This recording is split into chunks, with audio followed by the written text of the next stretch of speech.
Ibu.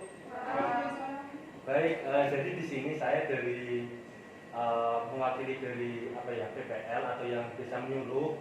Nah, di sini saya akan melakukan penyuluhan yaitu tentang kartu tani. Apakah sudah ada yang paham tentang kartu tani?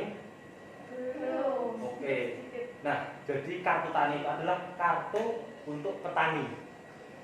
Maksudnya bukan petani harus dapat itu enggak. Jadi kartu tani itu suatu program yang diadakan oleh pemerintah dalam rangka untuk menampung atau mengakomodir subsidi yang masuk ke petani. Nah, sebelumnya udah pada tahu belum kalau tiap petani itu dulu mendapatkan subsidi pupuk? Belum tahu ya, ya Allah. Nggak pernah ke sana ya. Nah, jadi gini, dulu kan petani itu dapat subsidi pupuk.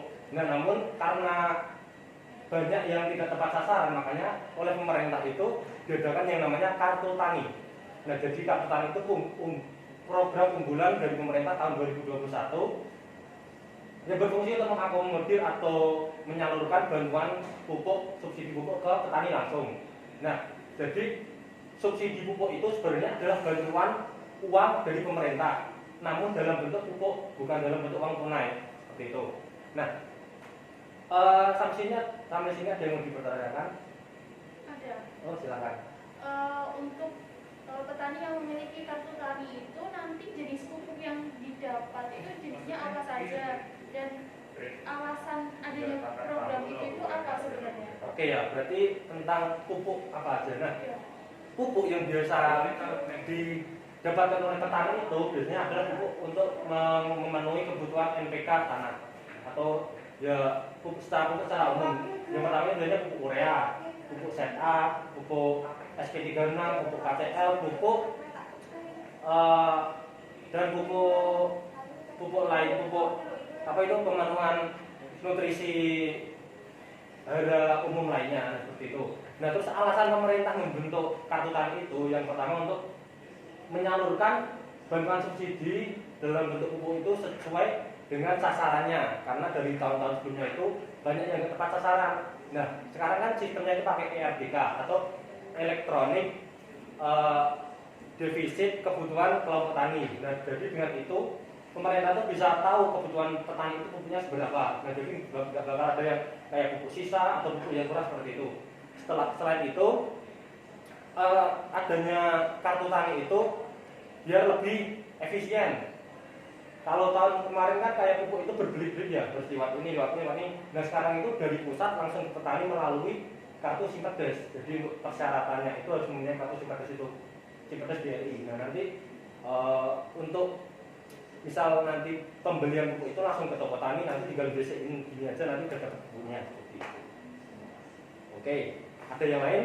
Saya mau tanya. Silahkan. Terkait dengan kartu tani sendiri, cara memperolehnya bagaimana? Apa ada mekanisme tertentu atau ada syarat-syarat khusus untuk memperolehnya? Oh, tentu. Nah, setelah setiap program kerja kan pasti mempunyai mekanisme ya. Nah, dari kartu tani itu sendiri, persyaratan yang utama yang harus dipenuhi adalah yang ingin mempunyai kartu tani itu harus mempunyai lahan, yang pasti itu lahan sendiri. Kemudian tergabung dalam kelompok tani, karena nanti pendataan dari pusat itu langsung ke kelompok taninya. Dari kelompok tani terdaftar di PRDK tadi, nanti disetujui oleh desa. Nah, nanti untuk kayak kebutuhan misalnya 1 kali masa tanam di kelompok tani itu, petani ini harus mempunyai kayak kebutuhan sendiri-sendiri. Nanti dikelompokkan ke dalam kelompok tani. Nanti dari kelompok tani itu yang input ke pusat. Dan jadi nanti pemerintah kan bakal tahu pupuk seberapa, ini seberapa seperti itu. Nah, terus setelah itu harus mempunyai KTP, NIK. Jadi nanti sistemnya pakai NIK dari petani itu. Kemudian udah untuk persyaratannya mungkin itu aja. Yang pertama tergabung dalam RBK, mempunyai KTP, terus mempunyai lahan sendiri, itu yang pertama. Oke. Ada yang mau tanya lagi? Ya, saya mau tanya. Silakan. Untuk kartu taninya itu sendiri itu jangka waktu kayak pembuatannya gitu atau itu berapa lama, terus apakah ada kayak kadaluarsanya seperti itu? Oke. Untuk pembuatannya itu sebenarnya cepat ya. Misal yang penting persyaratan kamu udah cukup semua, langsung didaftarkan, mungkin sebulan 2 bulan udah jadi kartu tani. Untuk jangka waktu itu Sebenarnya nggak ada kayak batasan kadaluarsa, cuman tiap tahun atau tiap kali masa tanam itu harus diupdate dan digunakan. Karena kalau misalnya nggak digunakan nanti bakal nggak kepake gitu. Jadi nanti sia-sia gitu untuk apa jangka waktunya. Nah, kemudian bentuk kartu tani itu seperti apa sih? Nah, untuk bentuk kartu tani itu seperti ini. Kartu tani itu nanti ada tulisannya kartu tani.